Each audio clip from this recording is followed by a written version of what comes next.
যারা আমাদেরকে সবসময় বিভ্রান্ত করতে চায় ধর্মের কথা বলে, সেটার দিকে যাব। আমরা তো ৭১ সালকে ভুলতে পারি না। আমরা যারা দেশ স্বাধীনতার সঙ্গে যুক্ত ছিলাম, লড়াই করেছি, যুদ্ধ করেছি, এই দেশে একটা স্বাধীন ভূখণ্ড এনে দেওয়া হয়েছে, যার ফলে আমরা এখানে বেঁচে আছি, টিকে আছি এই ভূখণ্ডে। সেটার দিকে থাকবো নাকি আমরা যারা সেটাকে নস্যাৎ করতে চেয়েছিল তাদের দিকে থাকবো? বলতে আজকে এই প্রশ্নগুলো আসছে এই জন্যে যে এই শক্তিটি আবার মাথা চাড়া দিয়ে উঠেছে। এই শক্তি আজকে আবার মানুষকে বিভ্রান্ত করছে সেই ধর্মের নামে।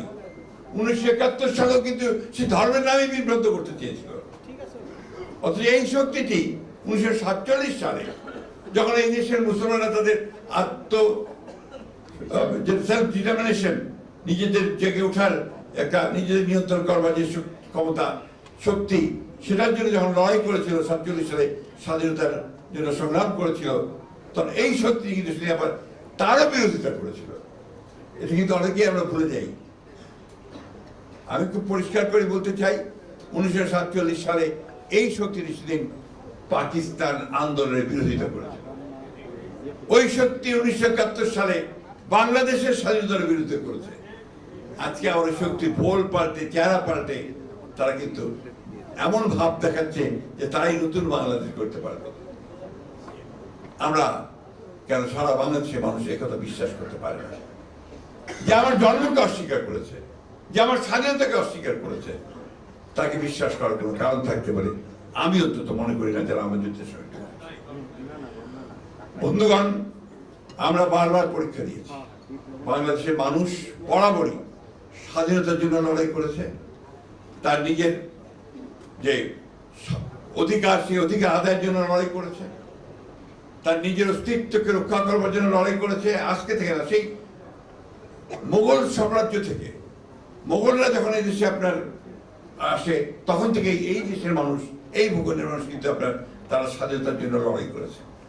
আমরা বড় ভূঁইয়ার কথা জানি, আমরা তিতুমিরের কথা জানি, সবার কথাই আমরা জানি, তাই না? তো সেই জাতি কখনো মাথা নত করতে পারে না, সেই জাতি কখনো পরাজিত হতে পারে না। 14ই ডিসেম্বর 1971 সালে আমার বুদ্ধিজীবীদের হত্যা করেছে, আমার সর্বশ্রেষ্ঠ সন্তানদেরকে পাকিস্তান আর্মি সেদিন হত্যা করেছে অন্যায়। আপনি যদি ওই ইতিহাসগুলো পড়েন, এক একজনের, জিসি দেবের মতো একজন দার্শনিক, শহীদুল্লাহ কায়সারের মতো একজন সেই বিখ্যাত সাহিত্যিক, মুর্তজা সাহেবের মতো একজন বিখ্যাত চিকিৎসক থেকে শুরু করে সাংবাদিক, সেলিনা হোসেনের মতো একজন বিশিষ্ট সাহিত্যিক, নারী পুরুষ সকলকে তারা তুলে নিয়ে গিয়ে বদ্ধভূমিতে হত্যা করেছিল। কারণ আমরা সেই, আপনি আমাদের সকল পড়া উচিত ইতিহাস। আজকে সেই জন্যই বলি, এদেরকে ক্ষমা করার কোনো কারণ থাকতে পারে না, কারণ তারা সেদিন আমাদের সর্বশ্রেষ্ঠ সন্তানদেরকে হত্যা করেছিল। আজকে আবার যখন সেই প্রশ্ন এসে দাঁড়ায়, তখন আমাদেরকে অবশ্যই সেগুলো চিন্তা করতে হবে। বন্ধুগণ, এই যে কথা বলছি, আমি যে কথা বোঝাতে চাচ্ছি, আজকে এই যে সংগ্রাম, আমরা কিছুদিন আগে সংগ্রাম করেছি গণতন্ত্রকে মুক্ত করবার জন্য, ফ্যাসিস্টদেরকে বিতাড়িত করেছি ছাত্র গণঅভ্যুত্থানের মধ্য দিয়ে। তার মানে এই নয় যে আমরা আবার নতুন একটা ফ্যাসিস্টকে এনে আমাদের উপরে চলতে বসতে দেব। আমরা আরেকটা শক্তি আনবো, যে শক্তি আমাদেরকে পেছনে নিয়ে যেতে চায়।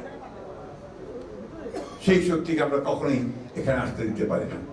সেই জন্যই এবারকার শহীদ বুদ্ধিজীবী দিবস গুরুত্বপূর্ণ দিবস।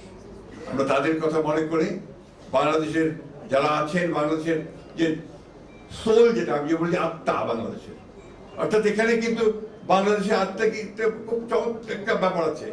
এখানে কিন্তু আমাদের পরমত সহিষ্ণুতা কিন্তু এখানে আদিকাল থেকে আছে। এখানে হিন্দু, মুসলমান, বৌদ্ধ, খ্রিস্টান, তাদের কৃষ্টি, তাদের সংস্কৃতি নিয়েই কিন্তু বাংলাদেশ। এখানে কখনোই কিন্তু জবরদস্তি করে কোনো কিছু চাপিয়ে দেওয়া যায়নি, এবারও চাপিয়ে দেওয়া যাবে না।